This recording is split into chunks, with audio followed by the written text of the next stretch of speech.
thank you for joining us. My name's Callum and I'm joining you from Expo North. I'd like to welcome everyone to today's event, Heritage as a Creative Future, and this is the final session, session 5, the fashion and textile industry spinning yarns, where we will be joined by Odd, who will be introducing today's panel. Odd, over to you. Oh, I think you're muted, Odd. I knew I would do that before the end. I was muted. So I hope everybody can hear me okay, and welcome everyone for this last session of Heritage as a Creative Future. Last but not least, it's going to be a very rich session with a panel of fantastic guests today again. And a panel of guests who will once again explore the interactions and the relationships between the creative industries and the heritage sector. I've got fantastic duos here who have worked together in partnership to create two projects who are the results of an encounter between creative people, heritage, museum professionals.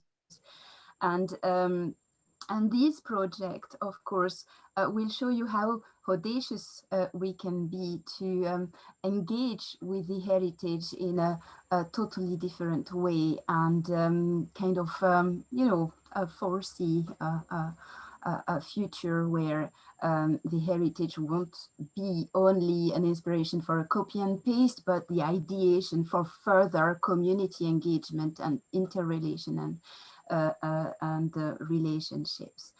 So I'm extremely pleased today to meet with Nicola Henderson, who is freelance in arts and heritage. She's got a fantastic background in the heritage sector here in Scotland, and she's currently working on a project for the museum and heritage Highland, together with Helen Avenell, who is also a consultant for the museums and heritage sector. This project is called Highland Threads, and they will present this fantastic adventure, because it's been an adventure, leading to an online exhibition in the second part of this webinar. The second duo, it's with Lynne Hocking-Mennie and George Jaramillo.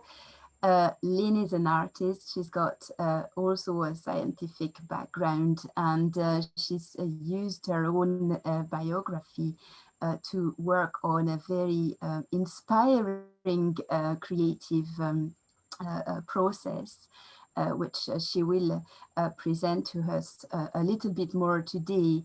And this has led to an amazing project which is called Oral Textiles and has been coordinated by George Jaramillo, who's working as a researcher at Heriot-Watt University and has got a background in architecture and big spaces, environment,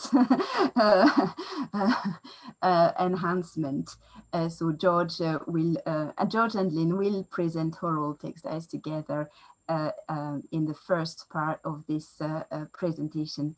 But first of all, I would like each of you to introduce themselves and answer this question, which I have asked to every guest in this series of webinars. Maybe, I don't know, starting with Lynne. Lynne, what is your definition of heritage and how does that inspire you? Thanks, Odd, for the invitation to be here today. It's a pleasure to join the panel. And yeah, tricky question to start off with, thanks.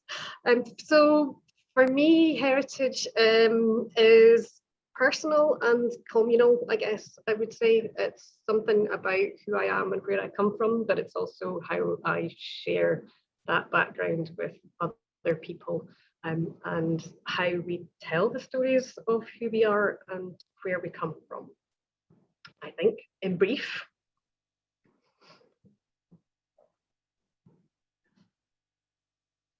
Oh, Odd, you're still muted.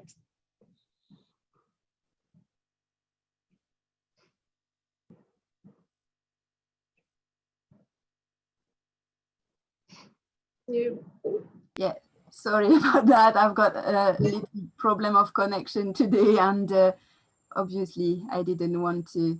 Right, okay, so George, over to you. What's your definition of heritage?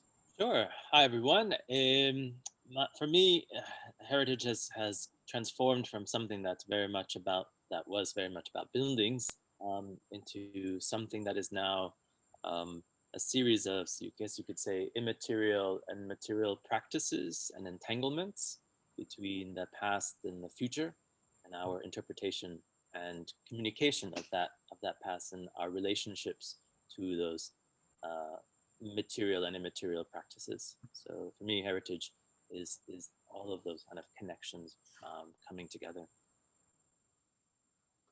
Thank you. Over to you, Helen. What is your definition of heritage?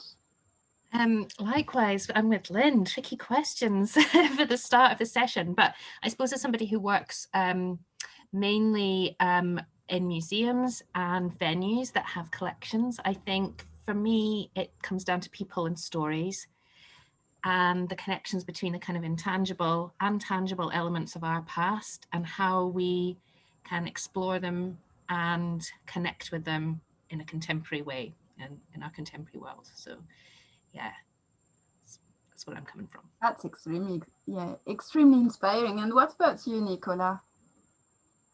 Yeah, thank you, Odd. I think I'm coming from the same place as everybody else. I think it's about the stories of people, places, and events in our past that make us who we are today, and how they help us to create a vision of the future. So using it as inspiration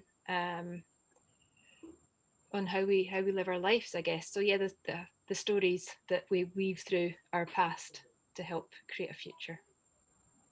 Using people and stories to create who we are today, it's actually what has driven your work so far, Lynne. Do you want to explain to us a little bit more about your creative process and how you have knitted or woven together the connections your family background?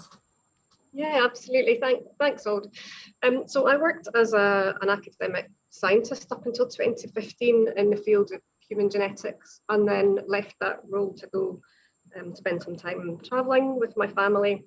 And while I was doing that, I reconnected with a real love of textiles that actually kind of dates back to my own childhood at my mother's and my grandmother's knees. And so while I was traveling, I learned how to weave and decided that this was really a discipline I wanted to explore more. Came back to Aberdeen, bought myself some more looms, took some more classes.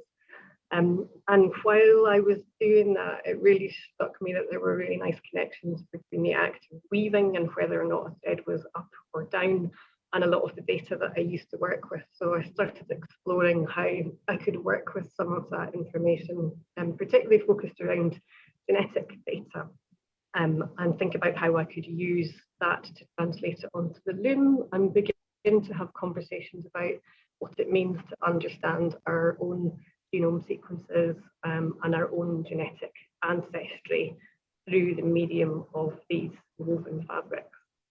So that's what you can start to see some of these initial explorations here in this image. On the left-hand side, that's some DNA sequence from the reference human genome that I've translated into a pattern on my loom.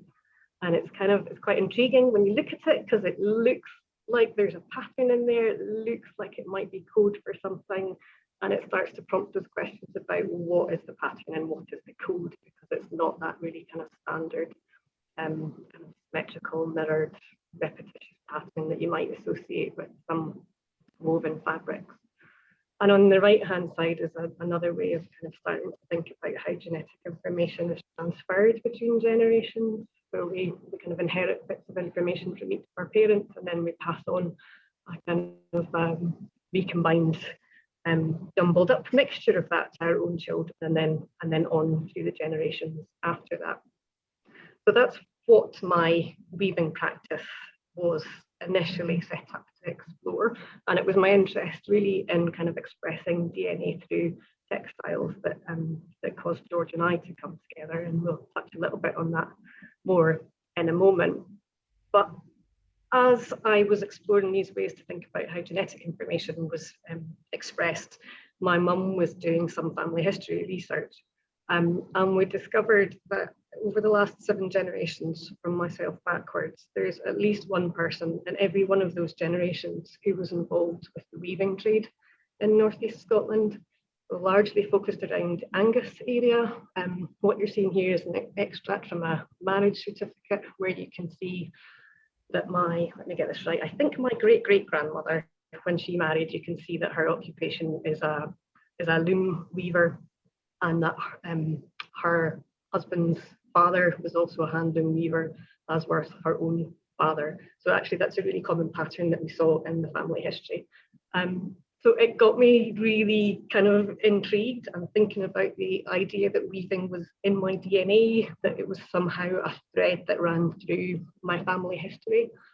And as we talk about it a bit more, it became clear that there was also a nearly uninterrupted line of females being involved in weaving. So my mum, her mum, and then back through the mothers beyond that, which got me thinking then about how that female story was told really through history, how actually it kind of helped me to relate to those female ancestors by understanding that we had these shared skill sets, you know, especially the ones that I didn't know.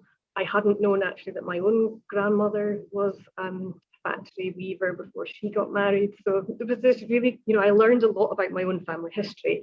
I learned a lot about how weaving has changed over time in the Angus area. So my family members have been involved with it, kind of most recently in the factory setting, but before that, when it was still much more of a cottage industry.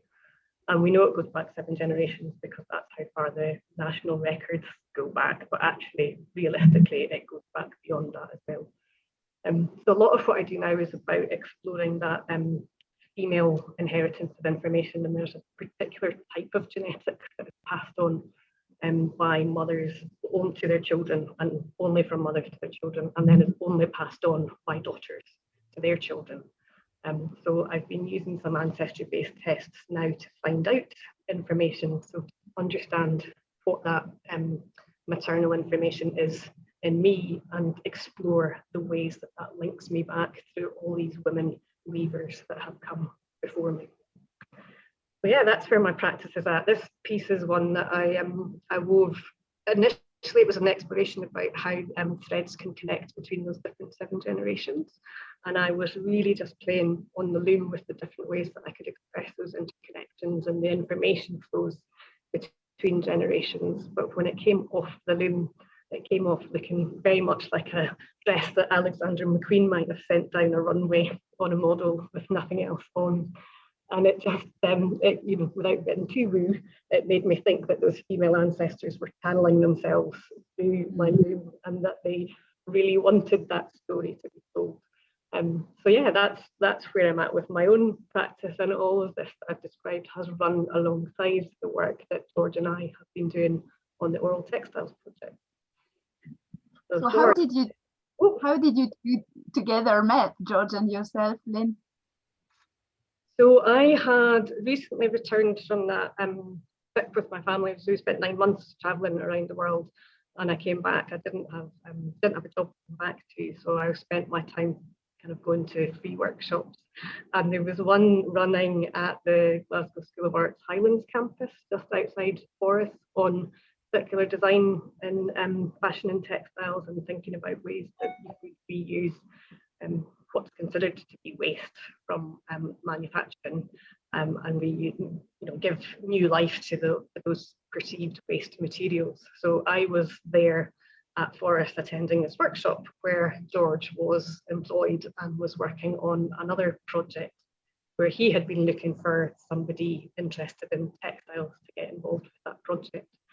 And maybe I'll hand over to George now to tell his side of that story. And just before I go, to flag up the fact that actually that scientific background and some of the shared language we had around working with data has been fundamental to us being able to progress this project. Thank you very much, Lynne. Over to you, George. Sure. Thanks, Lynne, for setting that up. And yeah, I met Lynne at this one day at this meeting, this workshop at the Highland campus, the Highlands and Islands campus of the Glasgow School of Art, where I used to work and lead the studio and my Masters of Design in Design Innovation program. And I had been working with some research in the islands. I very much am focused on attuning to landscape through multi-sensory practices and understanding place through kind of the different senses. And so doing work out in the Outer Hebrides, I was very intrigued by the sounds of the Machar, which is the kind of the region of all the kind of the beach side area just up from the sand and the edge of the coast in North Uist. And through some exploration of other aspects of sound, I started to look at spectrograms as a way of transforming sounds into other kind of medium. And it reminded me of piano players, old school piano players and the roles that would get created from a piano player. And it got me to thinking, oh, could this be turned into something? Or so over a variety of time, by chance, Lynne and I met at that meeting, and it was a great day to really meet with Lynne, and I shared with her my kind of thoughts about what I was interested in, and would she be interested in taking these sounds and maybe weaving or knitting these patterns, and from that, and a lot of cake and coffee, we started to develop this collective, which is now popping up on the screen. What began as a group of six people of textile practitioners, where we shared the process of transforming the sound pattern process into kind of textile patterns. It grew into this bigger group of 11 practitioners. And actually, if you go to the next slide, we can show very briefly what this kind of looks like initially. This is the grandmother, I guess you could say, of it all. This is a spectrogram at the top of a series of 3 lapwings, or peewees, as they're called up north, kind of singing away. And those peewees have then been transformed into a knitting pattern from just a very simple process of just kind of it turned into little squares. And then Lynne's interpretation of that pattern down at the bottom. Sorry.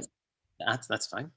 And so that became our initial kind of process, which began the entirety of this project, which is almost now, what, 4 years ago, Lynne? Yeah, so just over 4 years now. And we took that and shared it with the first group of practitioners, which were all textile practitioners, screen printers, weavers, and knitters. And from that initial collective, with funding from the Royal Society of Edinburgh, we then managed to grow that into the bigger collective, again through the Royal Society of Edinburgh, which we call distributed capabilities, which was to take that process of landscape attunement, to take that digitizing hybrid approach to working between the digital and the analog and back and forth, as well as in a distributed way. So this is pre-pandemic. We were really interested in how people divided by geography could still work together. and still be able to engage even though they might not be physically in the same space. And so we supported it through an online space, lots of communication back and forth, and our Instagram space as well, and kind of every so often a series of weekend encounters where we would all come together to share our work. And so in the last 2 years, 2.5 years now, that bigger collective has grown to share the work that they've all been doing, exploring the connections between the textile practitioners and the non-textile practitioners. So really, the project has evolved from what does it mean to take sound and transform pattern, and then moved into how does that actually translate into a variety of different practices, say textile and ceramics, or textile practitioners and jewelry makers. How do those links get kind of cross-pollinated, and then again, how do different people, how do these collectives represent their spaces around them through the kind of sound inspiration? So, and funny enough, Lynne and I are working on through some miracle, we have managed to put all the artifacts and pieces together. You can go back there. We've managed to get all the artifacts together and have an exposition, a storefront exhibition, which Lynne is just showing you there, of the final work of all the practitioners, which opens tomorrow, and it's a storefront exhibition, so sadly you can't go in, but we're very much in debt to InSpace Gallery at the University of Edinburgh to allowing us to present the work that the practitioners have made. It also goes parallel to an online exhibition, which you can find on our website.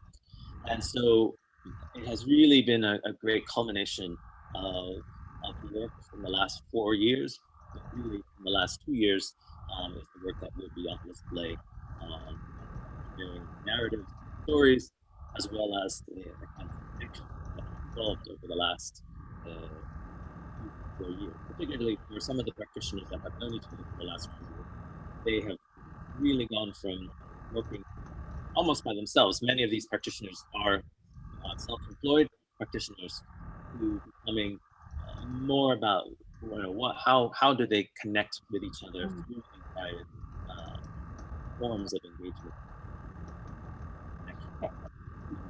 That's really interesting, George, this project. And of course we think about all these practitioners who have faced such a difficult time during the pandemic, and maybe you got just in a very short time, maybe you've got another project as well, which is sure.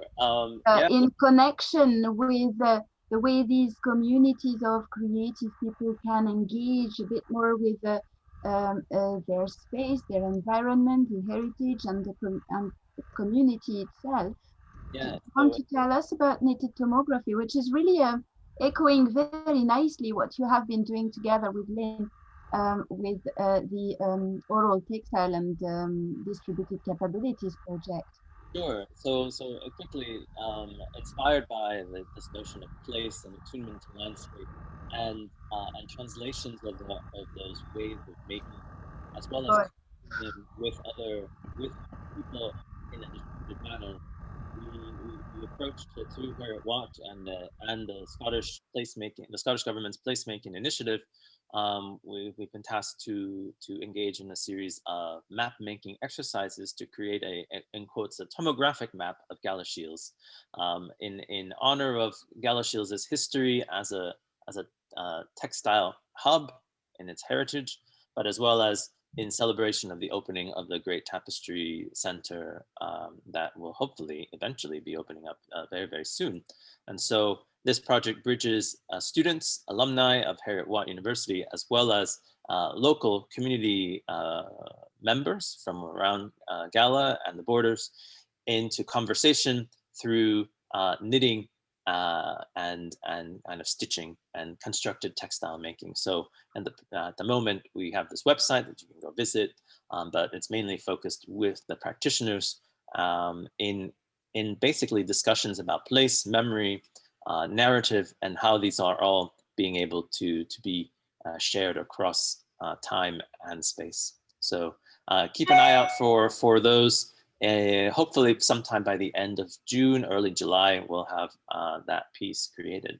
But it's been very busy moving along. You know, all these connections between what Lynne has been working on with her exploration of DNA and ancestry and identity, as well as then the connections that we have found through kind of data inspired design, as well as then connection to place through attunement to different kind of multisensory approaches, and then that distributed format of working across distance has really come about to create all of these different ways of working and ways of making.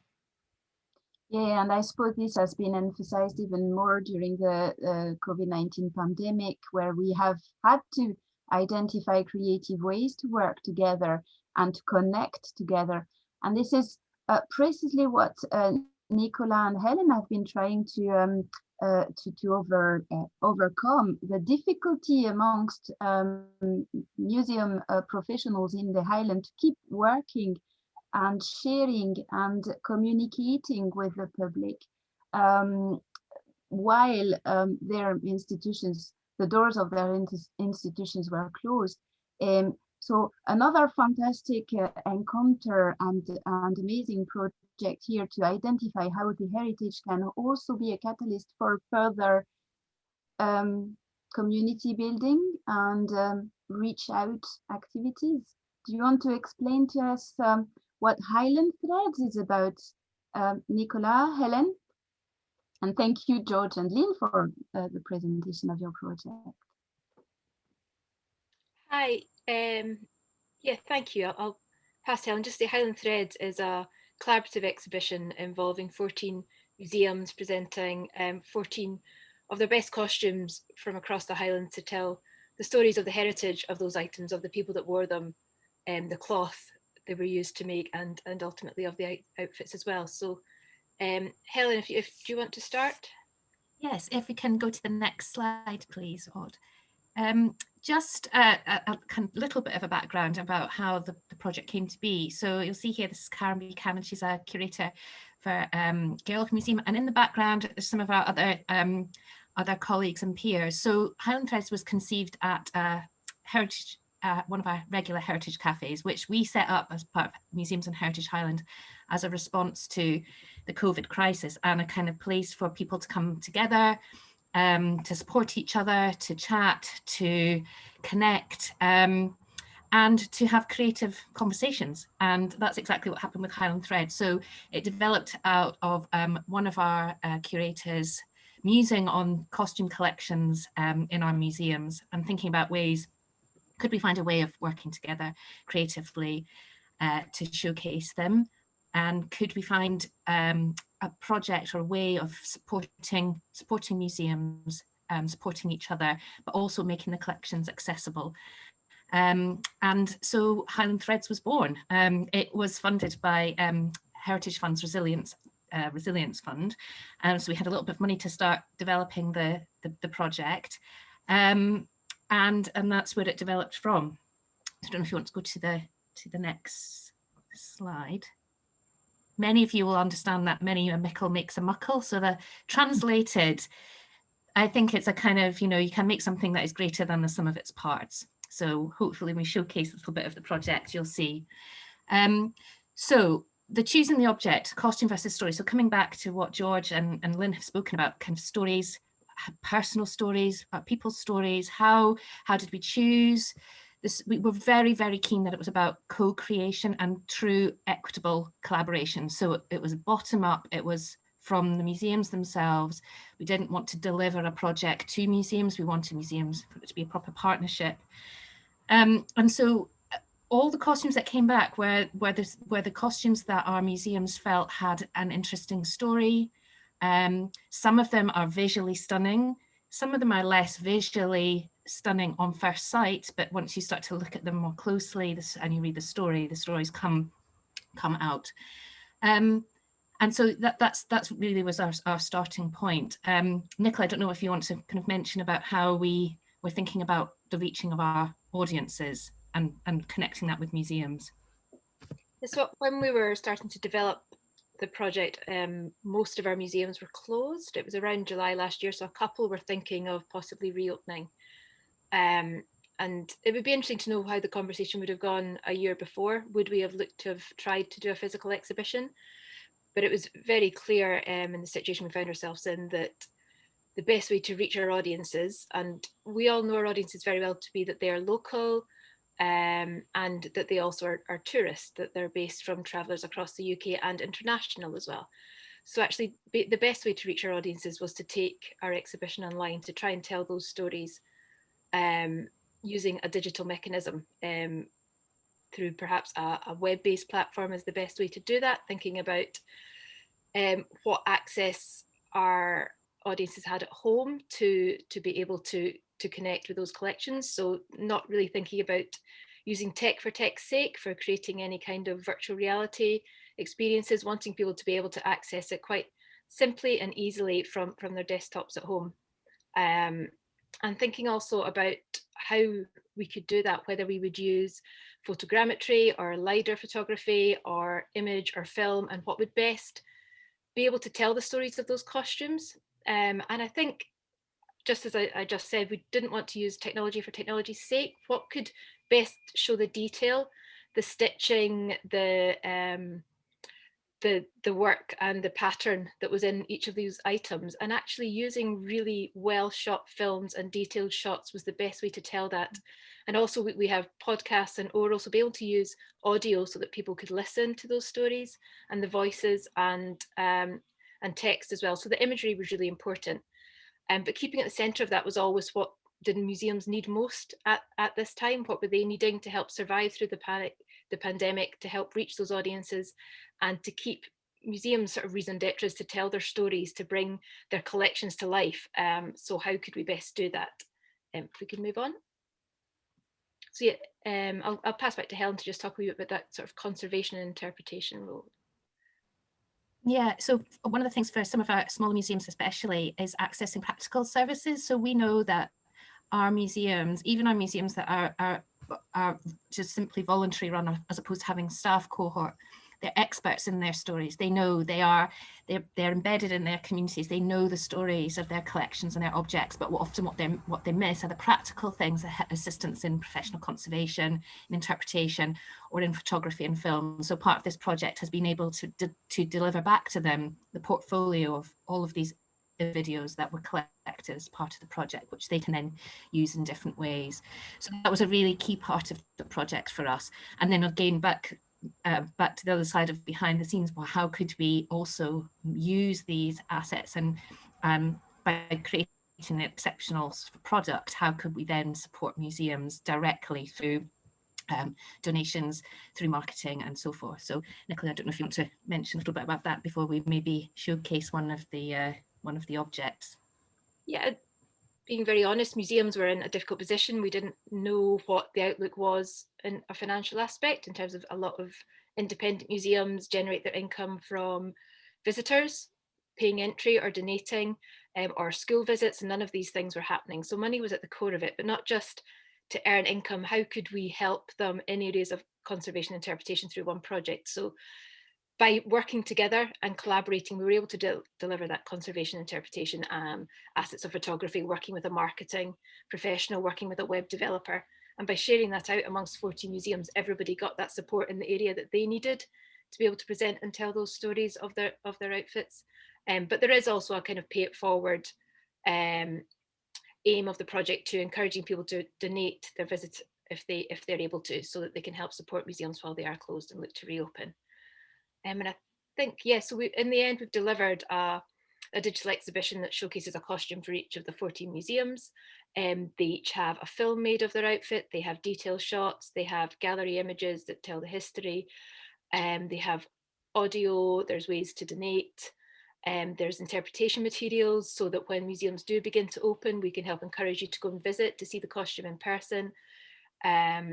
and that they will have the interpretation material beside that with QR codes so that people can access the rest of the exhibition on their phones, no matter where they are. We hope that people donate, and we've had a strong marketing campaign that by working, again, back to that many a mickle, max a muckle, by coming together, that story has been a stronger story. So more press coverage has helped drive a lot of traffic to the website. So we've been really pleased with where it's gone. So it might be worth us, if you're able to stop sharing for a wee moment, Aude, and I'll just quickly share, I'll give people a little look at the website and highlight just a couple of the costumes.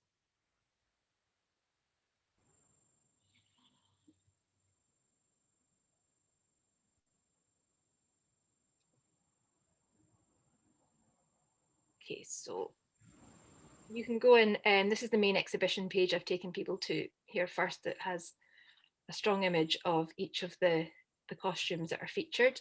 And we will take a quick look at two of them so you can get an idea, and I'll ask Helen to just say a few words on each one. So we'll go into the child's jumper, the George Bain inspired designed child's jumper found at Crome House Museum. There is a small video on each one, but just to say that because Zoom isn't great at playing videos, they come across very stuttery, so we're not going to focus on those. So please do visit yourself to have a look at those. And while Helen tells the story, I can just show you some of the stills. Yeah, so this is Crome House Museum's object that they selected. So this jumper is based on a pattern designed by George Bain. So George Bain was born in 1881 in Caithness. He became an artist and art teacher, and his work forms a really important contribution to the interest in Celtic revival and insular art. He was the first person to really study and analyse the designs on picture sculpture and manuscripts. And his book, Celtic Art Methods of Construction, was published in 1951, and it's got over 200 designs of Celtic and Pictish art. But so bringing it kind of back to our discussion, actually, Bain was really interesting because he had a vision for the creation of a new kind of cultural movement in Scotland. He was interested in craftspeople and artists coming together using Celtic craft and art as a way to revive the Scottish rural economy. So there's some really interesting links there about what we've been talking about in that kind of wider conversation. So yeah, this jumper was actually, I think it might have been worn by his daughter, but it's got a wonderful story attached to it. And you'll see from, I think in the gallery images, you'll see there a couple of images of his patterns, which interestingly have kind of, when I saw George's images from his talk, some really interesting connections there with those designs. So that's the George Bain jumper. It's a wonderful object, one of two children's costumes in the exhibition. Just jump in. So maybe the other one, we'll maybe look at another one that's quite different, which is the Glencoe dress. So this one was interesting because we don't really know anything about the person or people who wore this dress. But interestingly, the project has been able to uncover some of the story of the dress through looking at the costume itself. So we had a conservator, Rachel Thomas, who was able to spend a day with Katrina at Glencoe Museum, remounting the dress. It used to be on a 1980s shop mannequin. So it's been properly mounted. But in that process, Rachel was able to take quite a lot of record shots. And working with Rebecca Oles, a dress historian, she was able to look at these still images and explore some of the history of the dress in the way that it had been readapted and altered over a period of about 100 years. So in a way, going back to the kind of stories of objects and people, while we don't know anything about the actual individual or individuals who wore the dress, the object tells some of those stories almost unwittingly through its own construction. So it's quite different from the child's jumper, but hopefully those two go some way to illustrate the different objects, but also the different stories that that you can delve into. This is really fascinating, and I mean, it's an invitation of course, our audience go and visit this online exhibition, as well as maybe when it's allowed, jumping in a train to Edinburgh to visit the oral textiles exhibition. And I think, I mean, with both examples, with these stories of with these projects who are really about connecting, interacting, and sharing with a wider community, there's a question which comes to my mind. It's how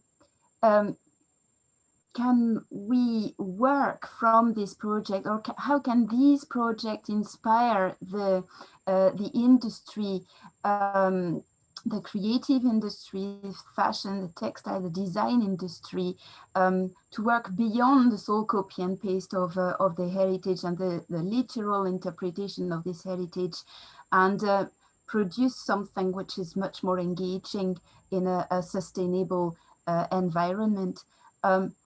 Have you guys thought about how the heritage or the creative industries would benefit from this opening towards further collaborations with the industry?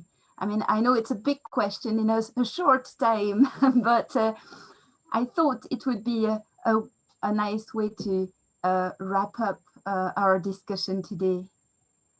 Who would like to start on this?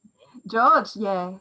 And then Lynne can chime in as well. So this is something that we've been discussing, that was discussed a lot with our practitioners. Most of them, like I said, are self-employed or have some amount of practice and commercial kind of engagement. And many of them saw the project as an opportunity to experiment, to kind of try out something slightly separate from their commercial space.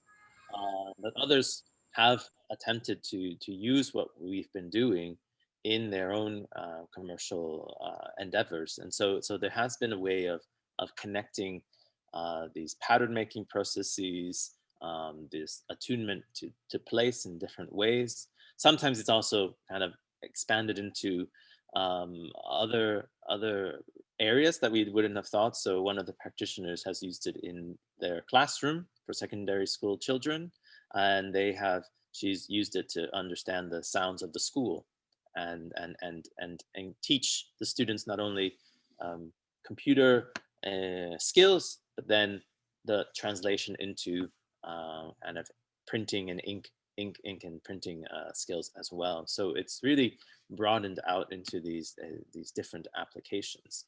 What would you agree, Lynne? Yeah, absolutely. And I think as well as that, there are huge opportunities for kind of commissioning type discussions between someone who wants a personalized textile object or a ceramic object based on a sound that they're interested in.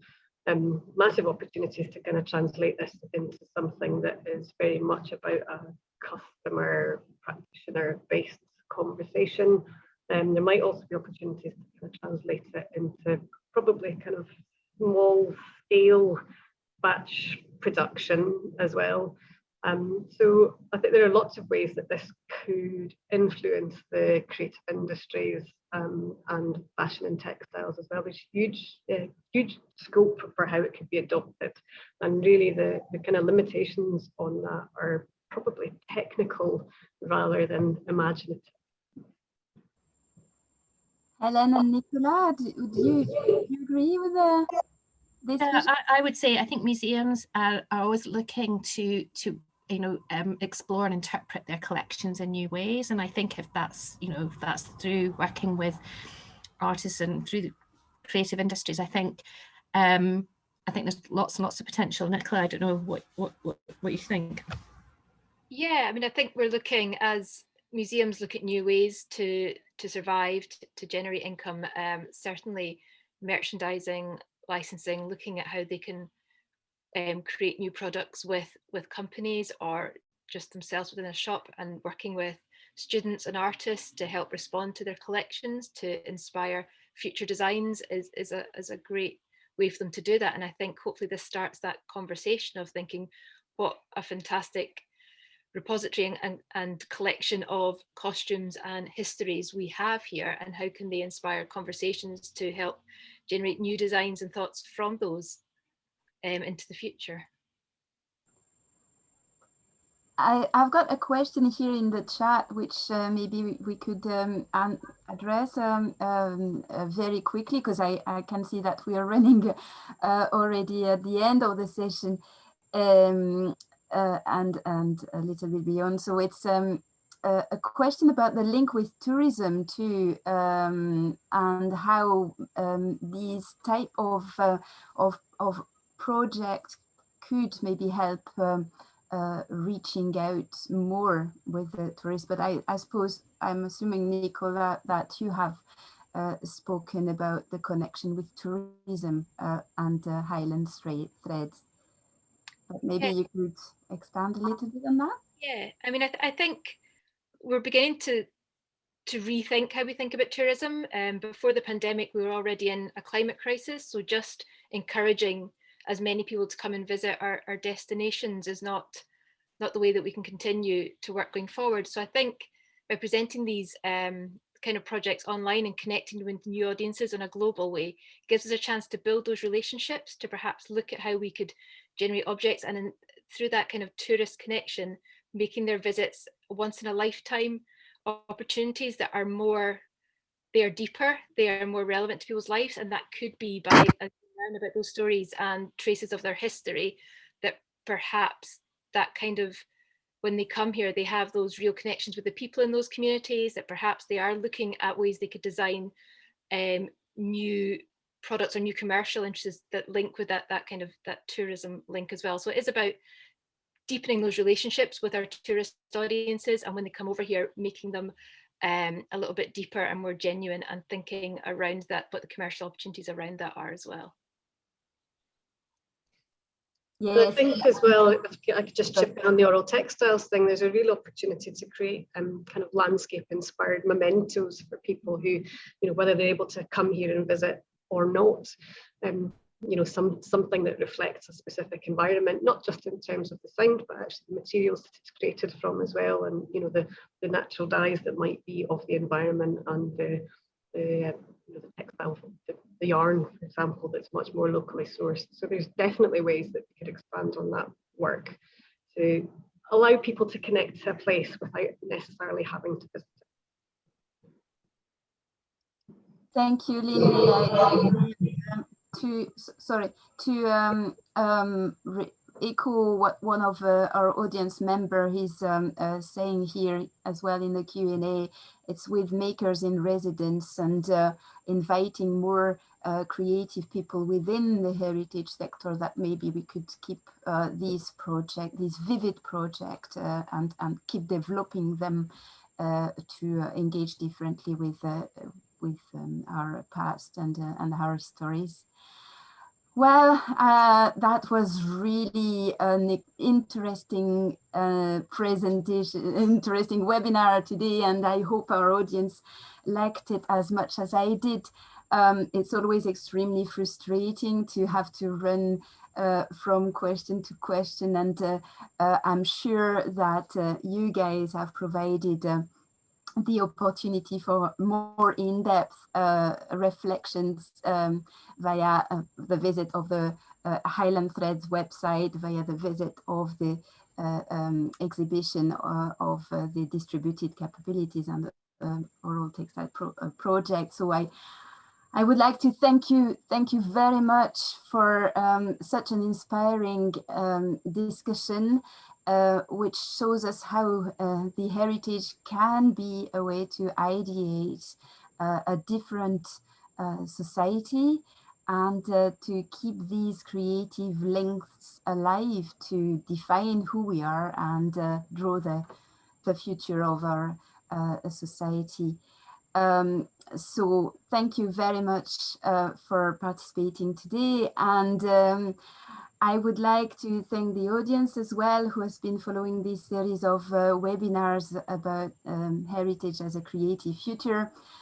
hopefully we won't leave you like that. There's going to be a follow-up, and I would be extremely happy to know if creative practitioners, industry people have followed all the webinars or just part of them, how you have reacted and reflected on the content of the webinar. So please don't hesitate to contact me. You're more than welcome, and I would be really thrilled to get this type of interactions. Thank you very much. Sorry for running a little bit late today, and hopefully see you very soon. Thank you very much, Thank you.